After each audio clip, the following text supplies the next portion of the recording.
Go ahead.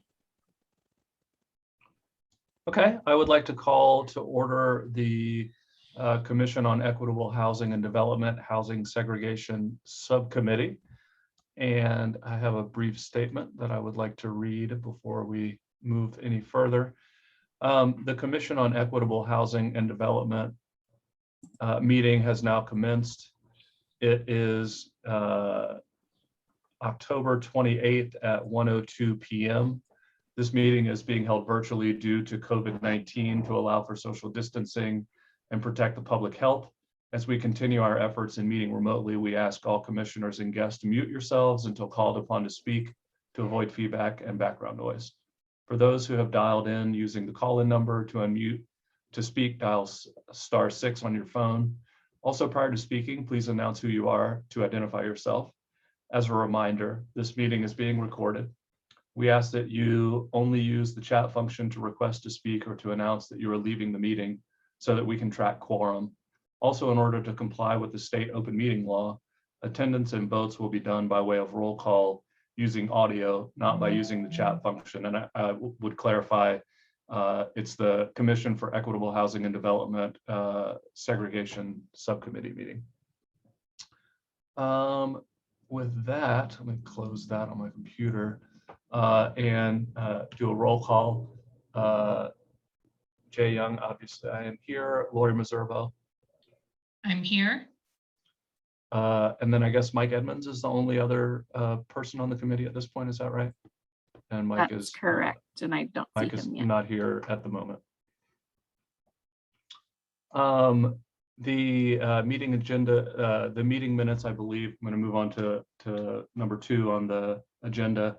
Has everyone had a chance to review the meeting minutes from the previous meeting? Any discussion? Is there a motion to adopt the meeting minutes from the previous meeting? I move to adopt the meeting minutes from our last meeting. And I will second that. And I believe that the ayes will have it. So I vote to approve. I don't know about you, Lori, but I'm assuming you probably do too. I'm going to go ahead and vote to approve. Okay, good. With that, I would like to jump into the housing segregation educational materials. Those are available on the website, and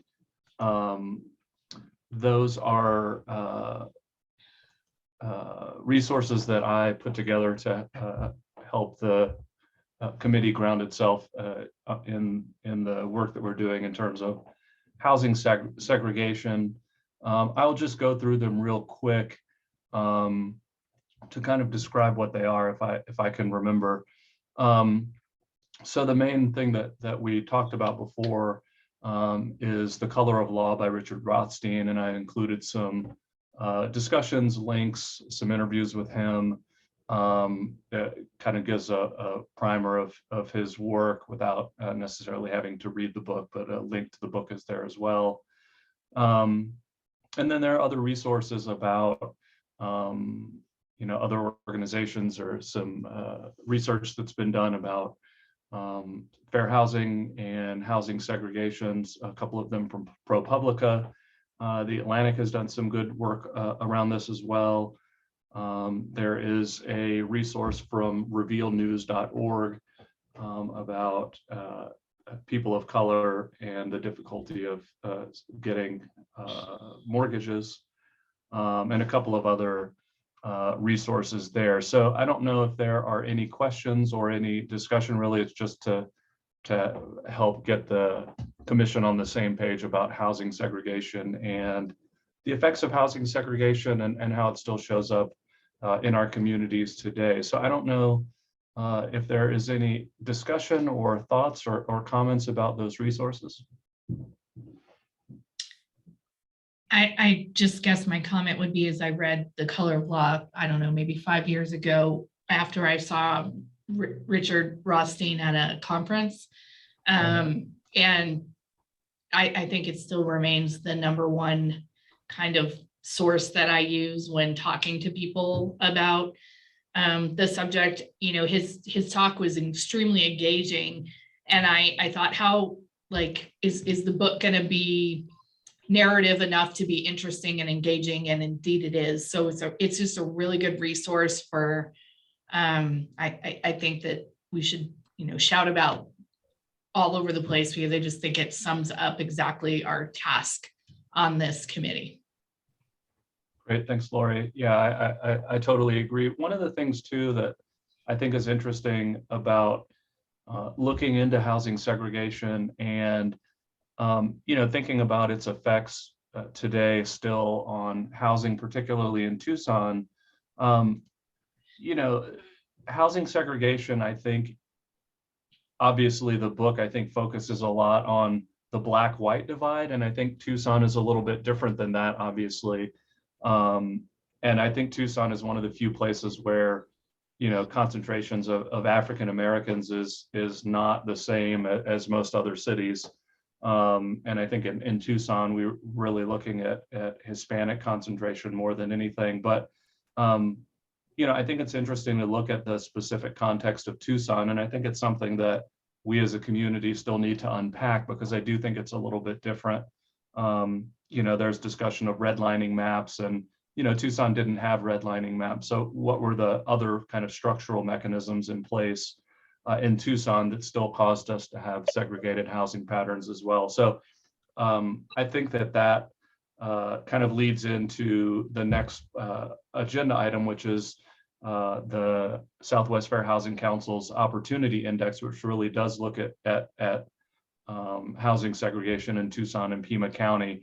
I don't want to jump there yet, but are there any more comments or questions or thoughts before we do move on to number 4? So I guess what I would ask, Jay, is will the index that you all have been working on, will that help us understand what segregation looks like in Tucson? Because I must admit, I know that we didn't have redlining, but I don't really understand how we still have segregation and how that looks like in Tucson. Right. Yeah, I mean, I think that from my perspective, I still am kind of understanding how, considering there weren't redlining maps, segregation is still prevalent in Tucson. And I think really, it kind of goes back to Richard Rothstein's book, The Color of Law, that, essentially all aspects of real estate and housing, had essentially a racist outlook, and that was what was used in all levels of housing. So, one thing that and I'll mention this in my presentation, is that associations of realtors often had in their code of ethics that if you belong to an association of realtors, you basically were saying that you would not sell homes to different races in different neighborhoods. So, it wasn't just the government, it was the private market and all different levels, covenants, also that prohibited you from selling to people of color if you were white. So there were lots of other different mechanisms aside from redlining that were at all levels of housing, I think, that really helped to segregate us in the way that we still are today. So I'll talk a little bit more about that in my presentation. Hi, Mike, how are you? Had to find the mute button. It's interesting that I jump in and we're talking about redlining, because past couple of days been looking into that. Oh yeah, what have you learned? We were just talking about the housing segregation educational materials, a little list that I put together that's now on the commission's website. So what have you learned about recently, Mike? I've learned there's not enough documentation and history about it for the Tucson area. That's what I've learned. Yeah. I expected to stumble across something, but new. Right. All right. So from here, y'all, do we want to go ahead and jump into the presentation about the Opportunity Index, or is there more discussion on agenda item number 3 at this point?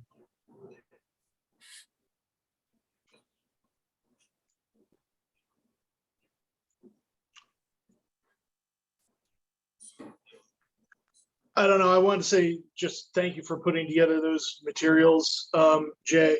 One of the things you're talking about, I'm about a quarter of the way into Race for Profit by Keonga Yamada Taylor that I mentioned last time. And they do go into how lots of the policies that built segregation into housing were based on things that were done by the National Association of Real Estate Board and National Association of Home Builders and stuff like that. Right. And I've started going through the list you made, and just want to thank you for that, because the Rothstein stuff is really good, and I'm moving through that. So thank you. Good. Thanks, Joe. I think with that, we got another person joining, it looks like. Hi, Jasmine.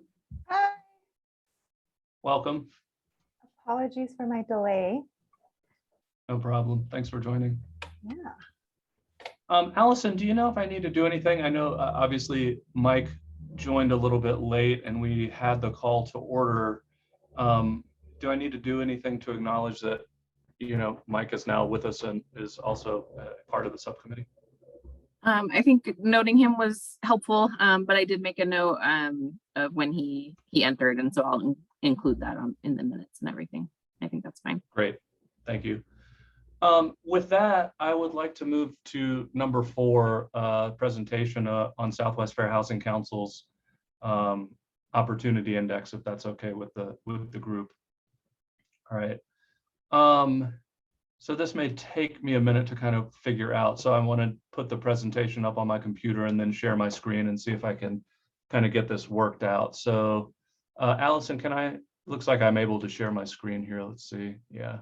Yeah. All right. Before I do that though, I want to just bear with me for a minute, y'all.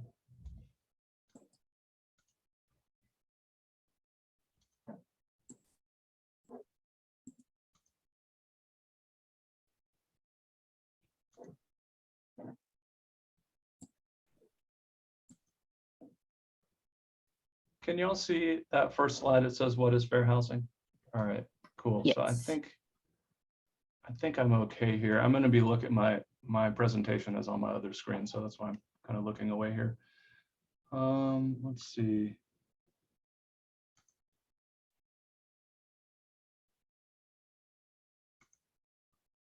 All right, so I'm going to not really spend much time on Southwest Fair Housing Council, but I am the executive director of the Southwest Fair Housing Council and worked on this research and presentation. Southwest Fair Housing Council is a fair housing enforcement agency that serves the state of Arizona. We do education and outreach as well.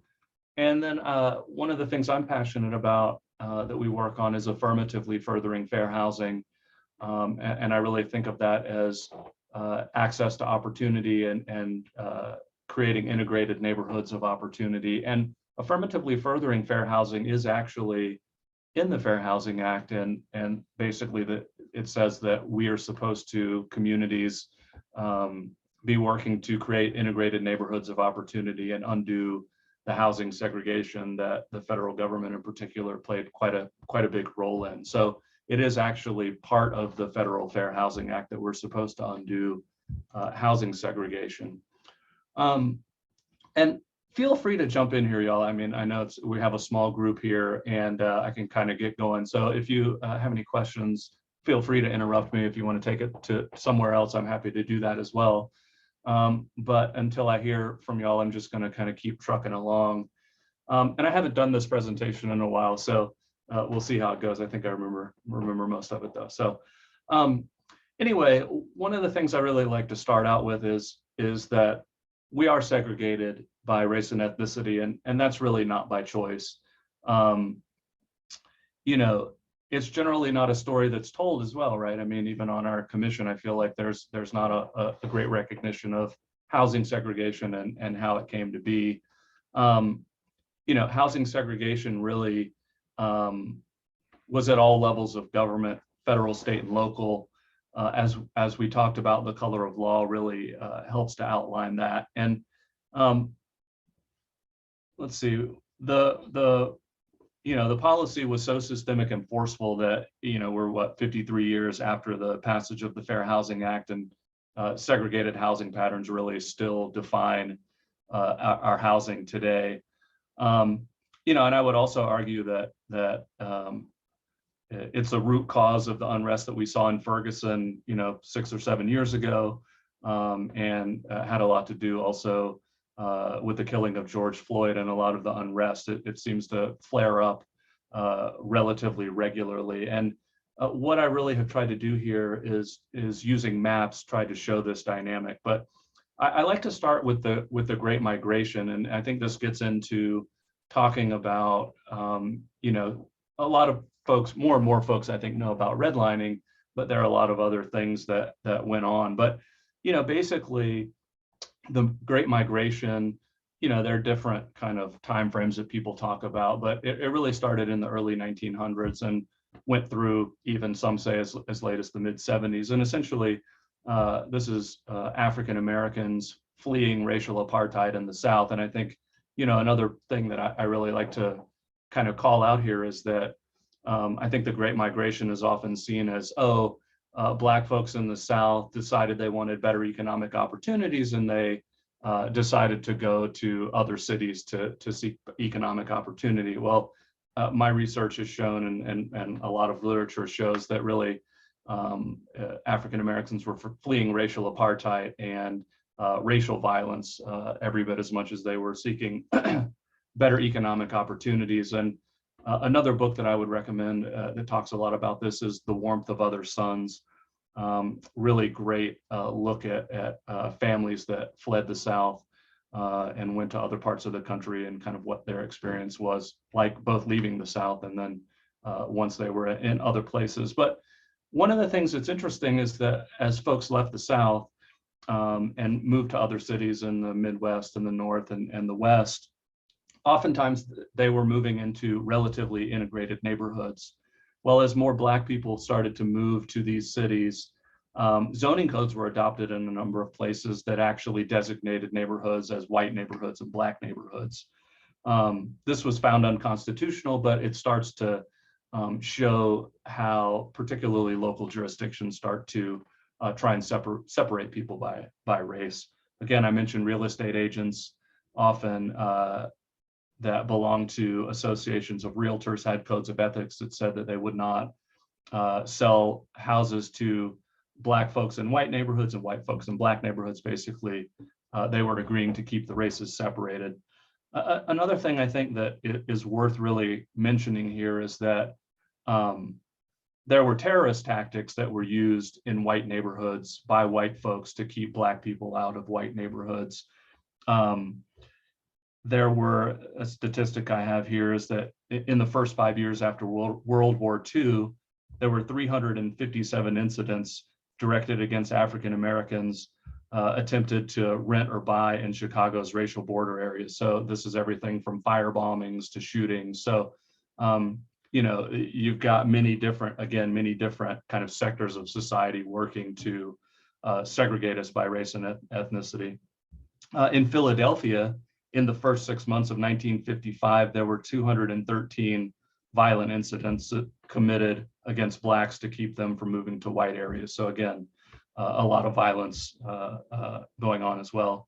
We talked about racial covenants, which is legal language in deeds that prevented people from non-white folks from buying homes in white neighborhoods. So again, the whole idea here is that segregation was imposed. It was not by choice. Then you have the New Deal, right? The Great Depression hits and the New Deal is passed. And the New Deal essentially starts the white flight phenomenon. And basically, the New Deal, and again, I'll try and kind of keep this short, but essentially the federal government created the 30-year fixed mortgage. And there were a number of government entities, federal government entities, that kind of put that out into the world. The Federal Housing Administration was one. The FHA between 1934 and 1962, again, a federal agency, gave 98% of the loans that it underwrote to white people. So again, the New Deal was really kind of an affirmative action program for white folks. Most of the loans, most of the housing action really was for white folks. The GI Bill is another, the Veterans Administration as well, essentially giving benefits almost exclusively to white people. And so as the federal government is encouraging home construction in the suburbs, it's essentially providing the loans to buy those new homes in the suburbs to folks in the baby boom generation. To white people and people of color were left out. Another piece of the puzzle, interstate highway construction.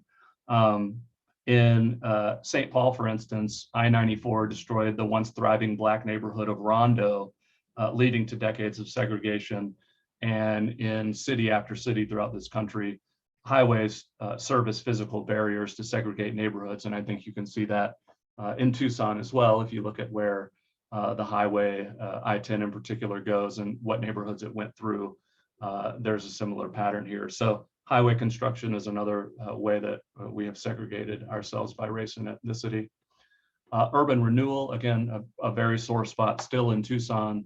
The convention center in Tucson was built through urban renewal funding and destroyed a significant portion of the barrio. And when I first moved to Tucson in 2005, I heard about it very quickly. And I know that there's still a lot of tension and a lot of hurt and trauma around that. So again, a thriving neighborhood that was mostly non-white was destroyed by federal funding in Tucson, and this again happened throughout the country.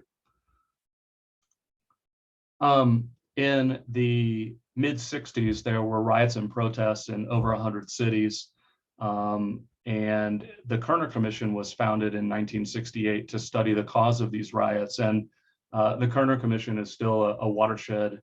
The report from the Kerner Commission is still a watershed report in terms of looking at segregation and its role in race riots, essentially.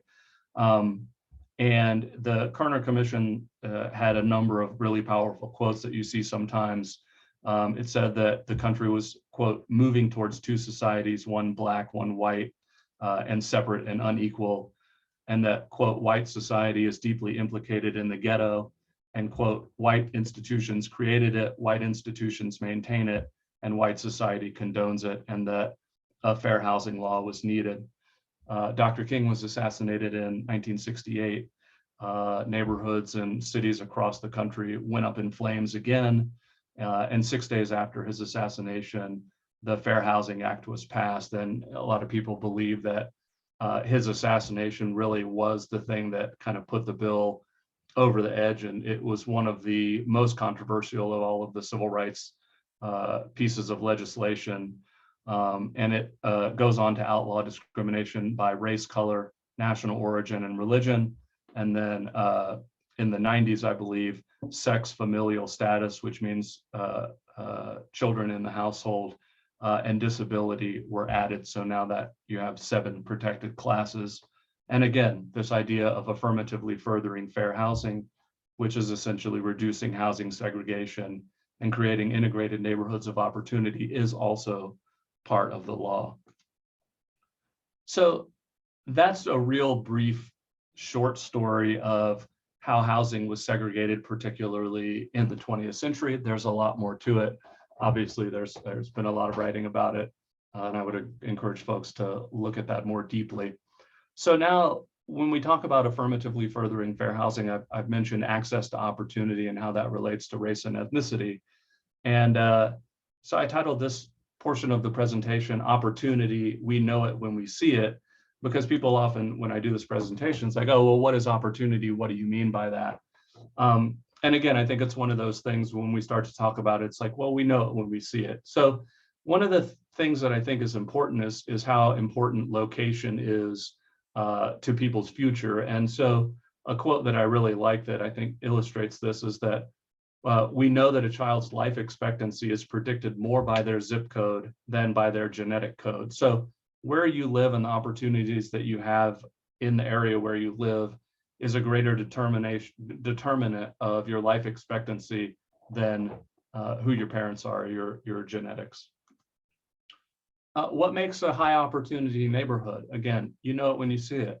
Access to transportation, access to healthy food, access to good schools, jobs in the area, access to quality, affordable housing, right? All the things that I think we would identify as things that we need to thrive as humans in our society.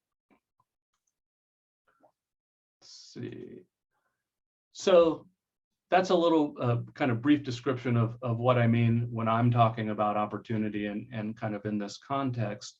And what I'd like to move on to now is the opportunity mapping that we have spearheaded at the Southwest Fair Housing Council. And before I do that, I just want to pause real briefly here and ask if there are any questions or comments up to this point.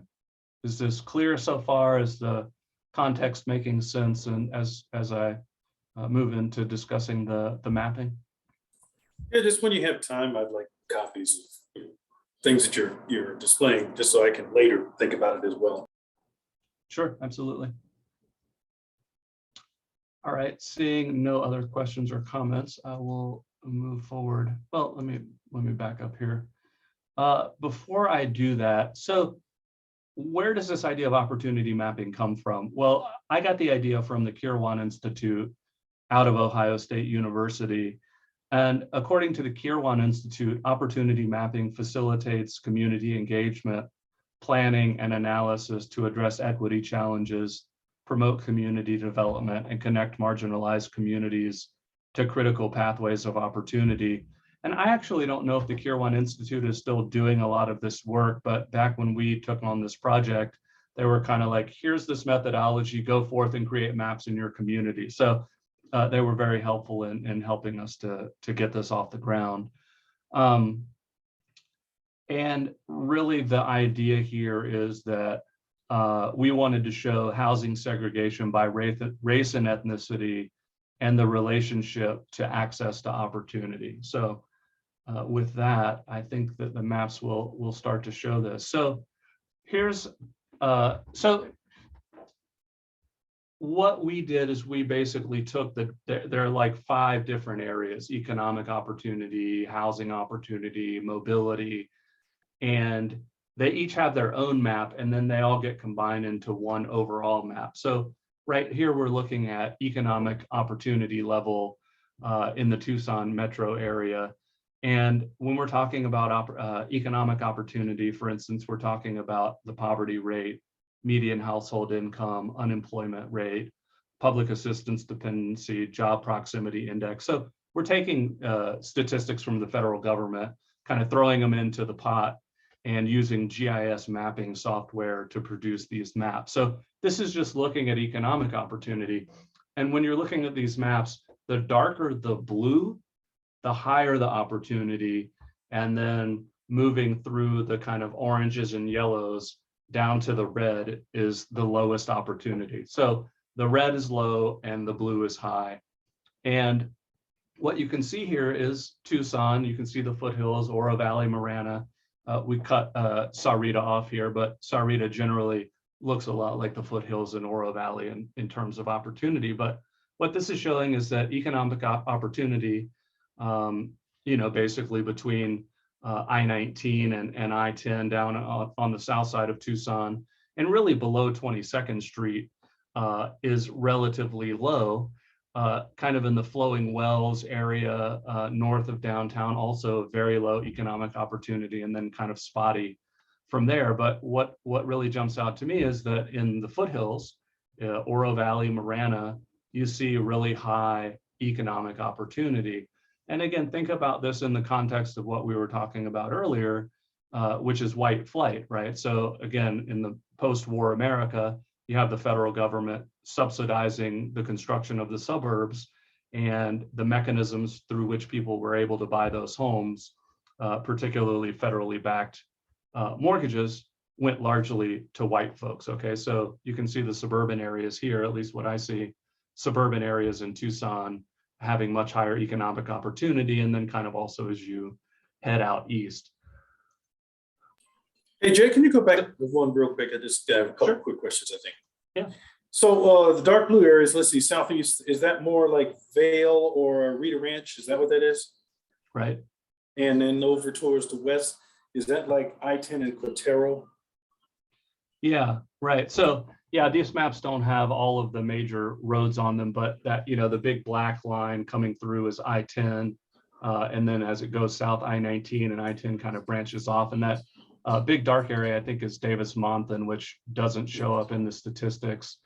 And then you can see where I-10 and I-19 form the point there. Just above there is 22nd Street, and you can see basically from 22nd south, there's a lot of kind of lower opportunity. But yes, I think, Mike, you're basically oriented correctly. Do you have another question, Mike? Is that it? Okay. And then I'm going to go through the rest of these a little more quickly. I just wanted this to kind of illustrate that the kind of buckets that we're using, the different maps that are created that go into the overall map. So again, housing opportunity kind of in the urban core considered to be pretty low. And I think this map is interesting because, at least based on the data that the Kirwan Institute recommended, housing opportunity in Tucson, generally speaking, is pretty low. This one is interesting as well, right? We're talking about mobility, so the ease with which people can get around. And Tucson actually has pretty good mobility.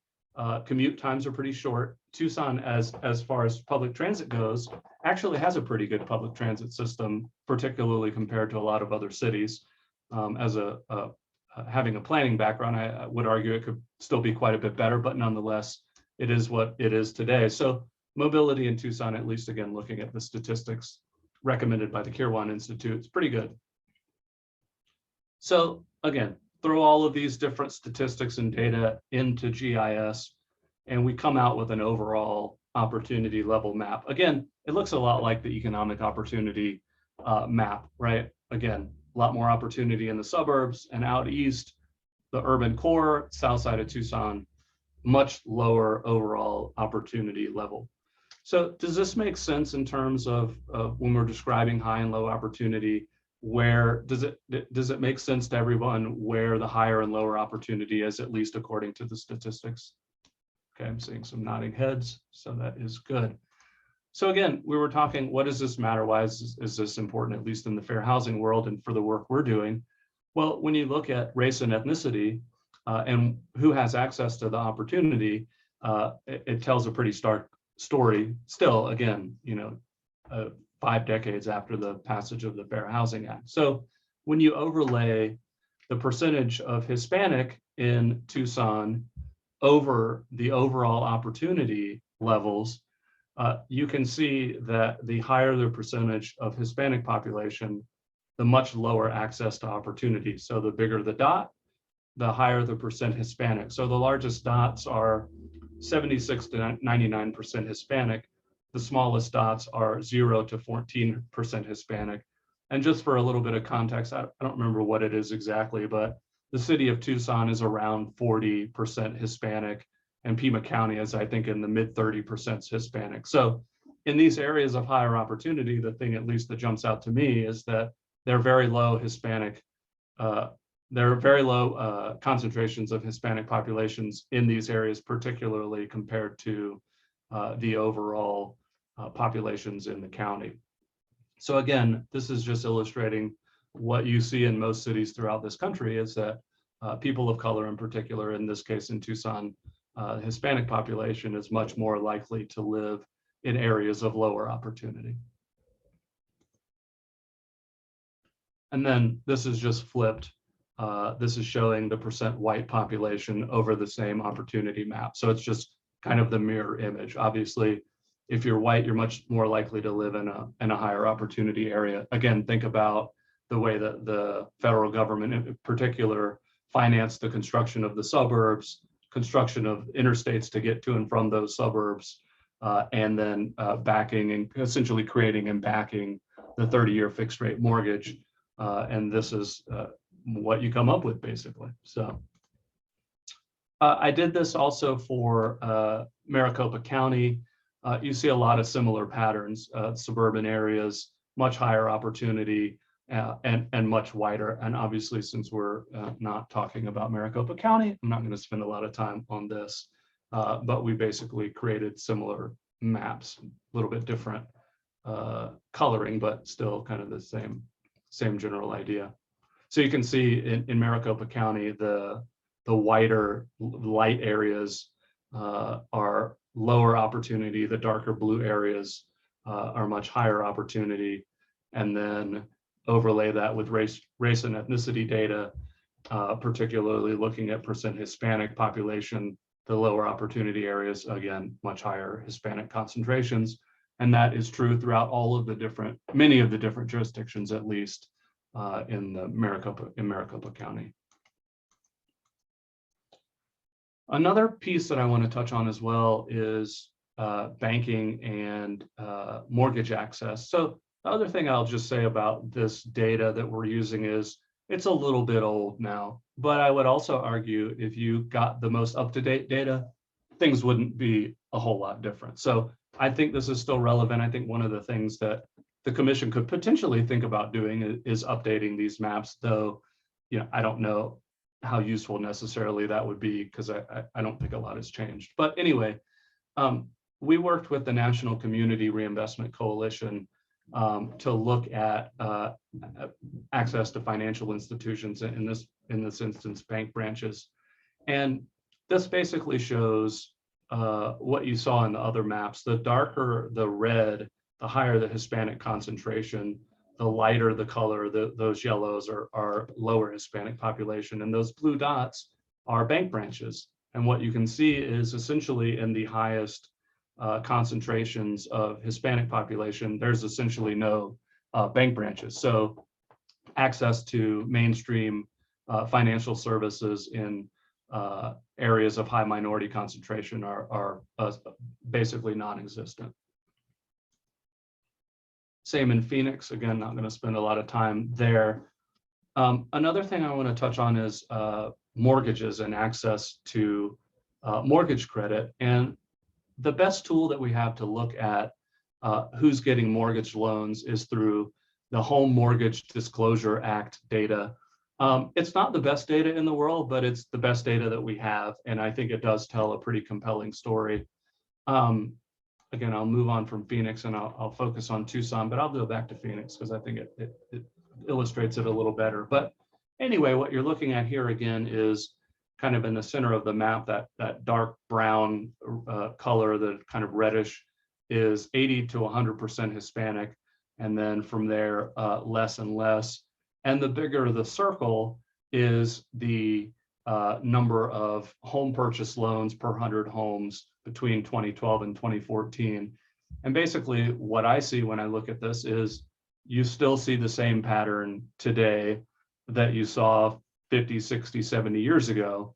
Most of the lending is in the suburbs, which makes sense, right? There's more housing being built in the suburbs just because that's where there's more land to build. But remember, those areas are much wider. So anyway, what you're seeing here is that mortgage lending is still disproportionately going towards and benefiting white folks in wider areas. So again, this is about 10 years ago. And you can see the same thing in Phoenix, right? There's a huge donut hole in the areas of highest Hispanic concentration and much more activity in the suburban areas, which are still much wider. And then again, keeping in mind this data is a little bit dated, I think it's interesting to kind of compare two areas of Tucson. So we came up with Sam and Sue. Sue lives in the Sunnyside area around South 12th in Michigan. And Sam, incidentally, lives in Sam Hughes at Campbell and 3rd, more or less in that area. And this is what the general kind of data looks like for those areas. Median household income considerably lower in the Sunnyside area, poverty rate much higher, unemployment rate considerably higher, educational attainment much higher in the Sam Hughes area. One of the things that sticks out that we've kind of talked about in some of my previous presentations is why the pre-K enrollment is so high in the Sunnyside area. And I think maybe it might have to do with Head Start facilities. I don't know, but that's an interesting statistic that I can't really explain, but nonetheless interesting to look at. And the thing obviously too is that these areas are 6 miles apart, so they're not that far apart, but the access to opportunity is much different. Some more statistics. Again, some of this will have changed, but I think it still illustrates the point, right? The median home value when this was done, 6-8 years ago in the Sunnyside area wasn't even $100,000. However, in the Sam Hughes area, it was 300,000. Maybe you could double that, but I'll bet the gap is still pretty wide. Higher vacancy rate in terms of housing, much higher rent burden rate. So a lot more people paying a bigger percentage of their income towards rent or mortgages. In the Sunnyside area, people are having to commute a lot farther. They're commuting, 33% are commuting over 30 minutes. So what that indicates to me is that people are having to drive farther from home for work. Way more people using public transportation. Again, I'm not sure what the uninsured rate would be these days, if that's changed a lot because of Obamacare, but I think what this illustrates is also in the Sunnyside area, much less access to health care and health services. And in the Sunnyside area, there is a Superfund site nearby, so an environmentally toxic area that the government has dedicated as such, while in the Sam Hughes area, no Superfund site nearby. So the conclusions that I draw from this research is that Tucson and Phoenix are still highly segregated. Hispanics in particular are much more likely to live in low opportunity areas than whites. To me, the promise of the Fair Housing Act is still very much unfulfilled. We've done very little to address segregated housing patterns and the access to opportunity related to that. And the other thing that I think is really critical to point out is that I think if you look at the history of housing policy in this country, we socially engineered our neighborhoods and communities to be segregated by race and ethnicity. Again, this was no accident. It was very intentional at many different levels of society. And in order to reverse these segregated housing patterns and to have truly integrated living patterns where everyone has access to opportunity, we need policies to reverse that social engineering and to actually create a much more free housing market, because I would argue that because of the things we've discussed, that we don't actually have as free a housing market as we would like to believe. And what's the connection here between fair housing and affordable housing, right? We're obviously looking a lot at affordable housing. There's a clear nexus of racial discrimination and the disparities in housing that we see in our communities. Again, in Tucson, very much related to Hispanic and white. People of color are much more likely to live in segregated low opportunity areas than whites. This is Tucson. This is really any city in the country. It's really hard to find a place that this isn't true. And housing segregation actually limits people's access to affordable housing, as we saw in the statistics. People in areas of high minority concentration actually have a higher rent burden, even though the cost of housing theoretically is cheaper, but in relation to earnings, it's actually not. When we're talking about the location of affordable housing, we really need to think about how that relates to segregation and whether or not housing is being built in such a way or policies are being carried out in such a way that it's exacerbating housing segregation, or are we actually using policies to try and deal with housing segregation and undo housing segregation? And then Section 8 vouchers is something I think we've talked a little bit about, but one of the things we're also looking at Southwest Fair Housing Council is how Section 8 vouchers are accepted or denied throughout the community, and where they are denied or accepted, and how that impacts housing segregation. And then what's next? I mean, obviously we've talked about this a little bit in our subcommittee so far. some things that I can think about are, I think continuing to tell the story is important. Is there organizing that can be done to address this issue? Who might organize? Do we want to advocate for policy change? And if so, what does that look like? And how do we do that?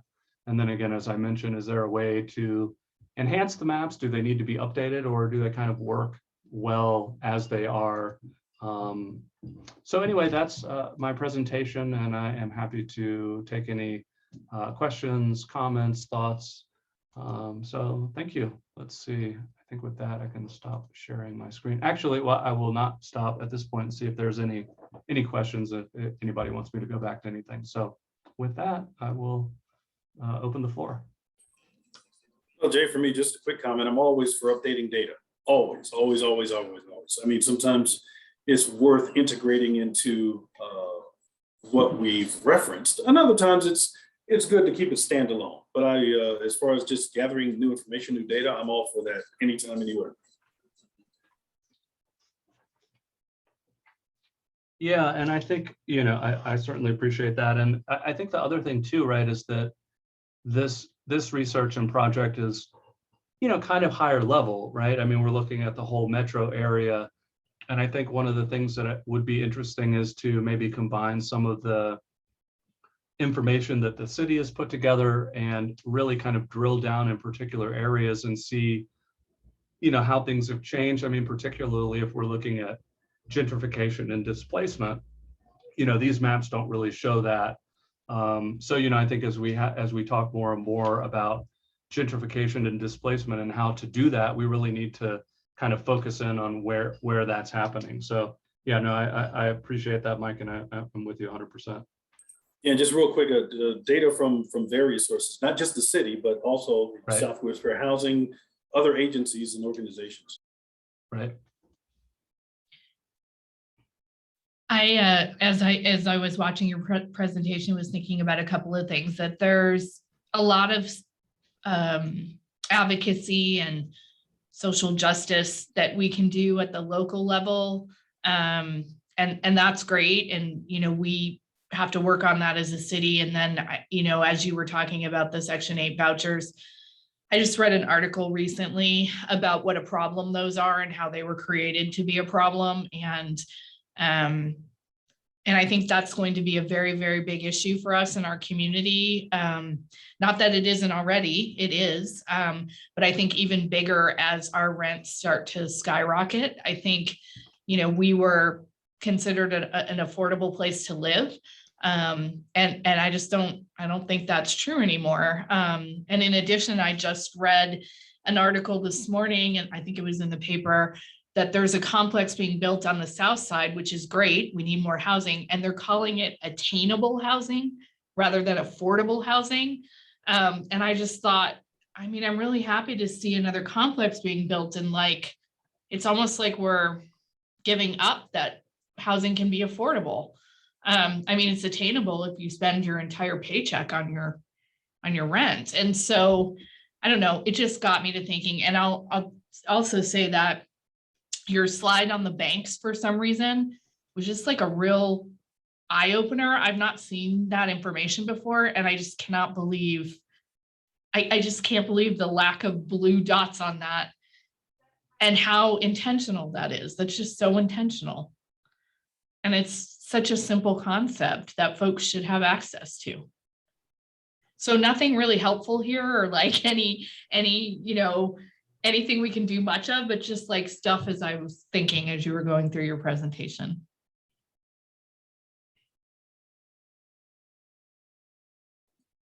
Jay, I'll just add just one thought. I was able to attend when you rolled out those maps at the Dunbar Center, and it had some sort of small groups reflecting on the maps. And the thing that really struck me is, I was in the group with a resident from the South Side, and as soon as she saw those maps, just sort of broke down in tears, and was just a really clear indication of the data is really helpful in telling a big picture story, and it represents people's lives and lived experiences that are real to them.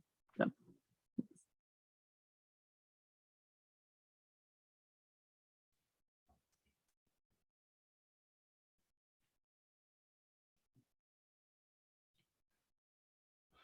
Well, y'all, that's what I have for the presentation. Mike, I'm happy to share it with you and the rest of the committee as well.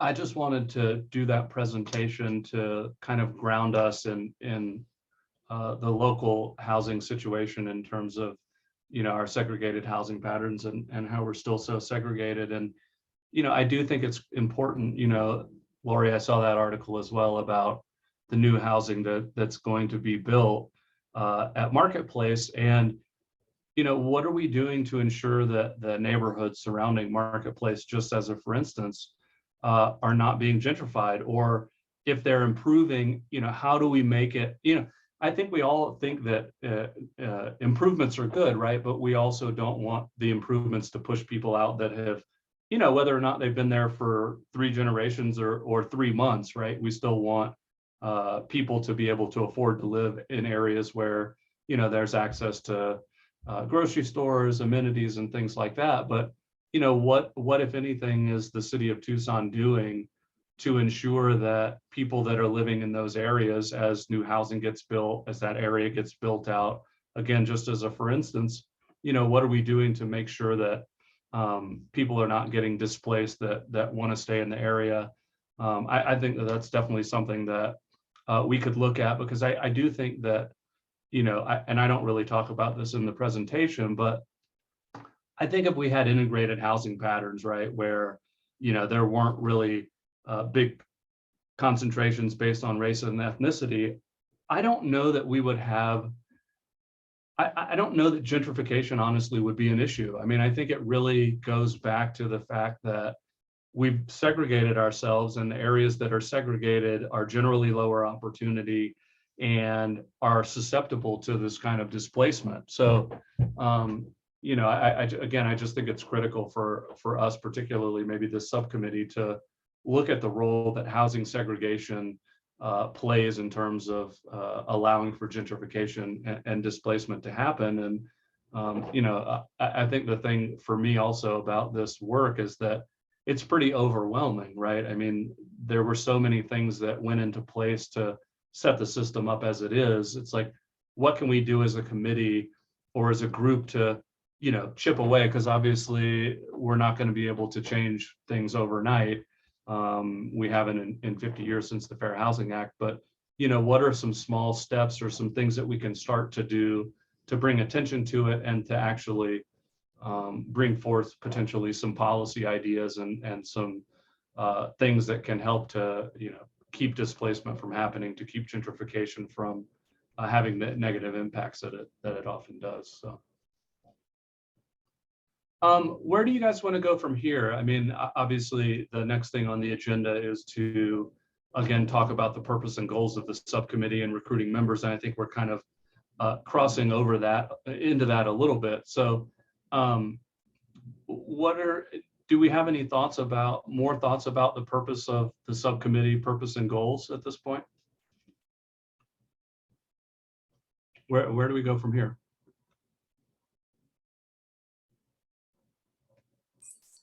I have a question for you. You made a comment. Is there a directive to, so to speak, desegregate communities in Tucson, or there is? Okay. Where can I get more information on that? Well, so that concept really is encapsulated in this term of art, I guess you could call it, affirmatively furthering fair housing. And so what that basically means, so that's part of the way that I really look at the Fair Housing Act is there are 2 pieces of it. One is you experience discrimination today, you have a right to exercise your civil rights, file a complaint with HUD and have that addressed. That's what we do day in and day out. And then the second piece really is this idea of affirmatively furthering fair housing, taking affirmative steps to actually undo the segregated housing patterns that were created over the years. So not theoretically, by law, jurisdictions like the city of Tucson and Pima County do have an obligation under the Fair Housing Act to address and undo segregated housing patterns. And what I believe, and particularly those of us in the fair housing movement believe, is that is really kind of been left undone. It's something that we have never really done as a country, is to fulfill the promise of the Fair Housing Act to undo housing segregation. So the federal government over the years has never really enforced that very strongly. It's, you know, it's interesting. Mitt Romney's father, whose name is escaping me, I don't remember his first name, but anyway, George. the first Romney, George Romney, was, I believe, Secretary of HUD under Nixon, soon after the Fair Housing Act was passed. And, you know, the Kerner report had come out and described all the things I mentioned. And Romney started to withhold federal funding from jurisdictions that were not affirmatively furthering fair housing. And Nixon quickly dispensed with Romney, fired him, and basically said, you know, we're not going to tell cities that they need to desegregate. And essentially that's been kind of the way things have gone. So it's not under the Obama administration, there was it's called the 2015 Affirmatively Furthering Fair Housing Rule, which provides a little bit more guidance about how cities can and should move forward and address housing segregation. And the city of Tucson and Pima County, as many other jurisdictions, actually have to put together a report called the Analysis of Impediments to Fair Housing Choice, where they look at housing segregation and fair housing and create a plan to address housing segregation. But I think by and large, that sits on the shelf for the most part. But I think we're at a time with the city of Tucson, particularly under the leadership of Liz Morales and Mayor Romero, where, you know, I think the city is actually interested in potentially addressing some of those issues. So it's kind of a long-winded answer, Mike, but that's kind of, I think, the answer to your question.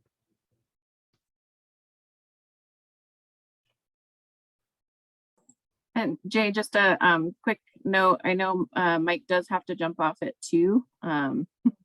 So if there was anything we wanted to specifically cover while he's here, wanted to make note of that. Yeah, and I would actually, I have another meeting. I'd like to jump off as close to 2 as possible. I see it's 1:59. So I don't want to cut the meeting too short, but I know we're still kind of in this area of talking about purpose and goals of the subcommittee. And I'm just wondering, you know, there's still just what, I guess, 3 voting members on the subcommittee. I'm wondering how we might as a group move forward to to better define the purpose and goals of the subcommittee moving forward. I guess I'm feeling kind of at a loss of how we do that. I concur. You know, my hope is that whatever we decide to do is going to have action behind it. And I'm just not, I guess I'm not really clear about our task exactly and how that looks to bring back to the full commission. Because you know, we're all extremely busy. I wouldn't want any of us to waste our time on something that like isn't going to be elevated. So that's not all that helpful, but that is kind of what I've been thinking about. Yeah, I agree. Joe? I think all the subcommittees really meetings that I've been to so far for the commission are kind of starting with, I think, education about the issues, whether it's affordability or permanent supportive housing or here segregation. And I think the goals for all of them are probably pretty similar, that you get an educated group that knows about the issues and can spread that knowledge. And that based on that, the subcommittees are going to bring up actionable recommendations to the broader committee that really can be talked about at that committee and moved on to mayor and council for action or advocacy or whatever need be in there. I think that's, from what I've seen in the meetings that I've attended, which is almost all of them, what the goals kind of are. As far as expanding membership, I have thrown out that this committee especially needs more representatives on it and anybody who is knowledgeable, interested, has experienced issues with housing segregation should be contacting the commission for that, to see if maybe they're a good fit here. I've reached out to a couple other people who aren't part of Barrio Neighborhood Coalition but might be interested as well. So I hope that that is something that can bear a little bit of fruit. And I mean, honestly, if we don't have anybody else here by next month, I'm probably likely to ask to be on the subcommittee myself, just because I know we need people, and I'm willing to do the reading and show up. Great. No, that's actually very helpful, Joe. I appreciate that. You know, maybe one of the things that we can start with is actually educating the entire commission about housing segregation in Tucson.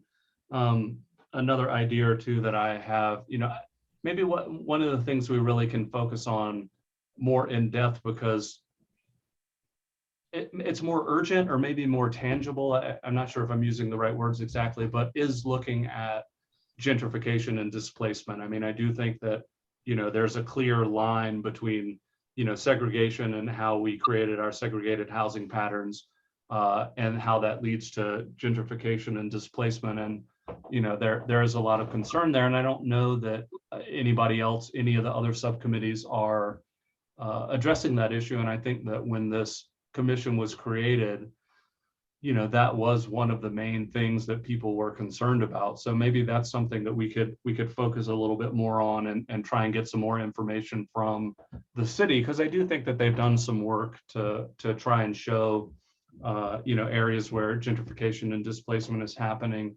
And the other thing that I will do, I'll commit to doing between now and the next meeting, I was actually participating in a National Fair Housing Alliance symposium, and there was a panel that was talking about, panelists were talking about how they had really been advocating for and moving the idea of affirmatively furthering fair housing forward in other communities.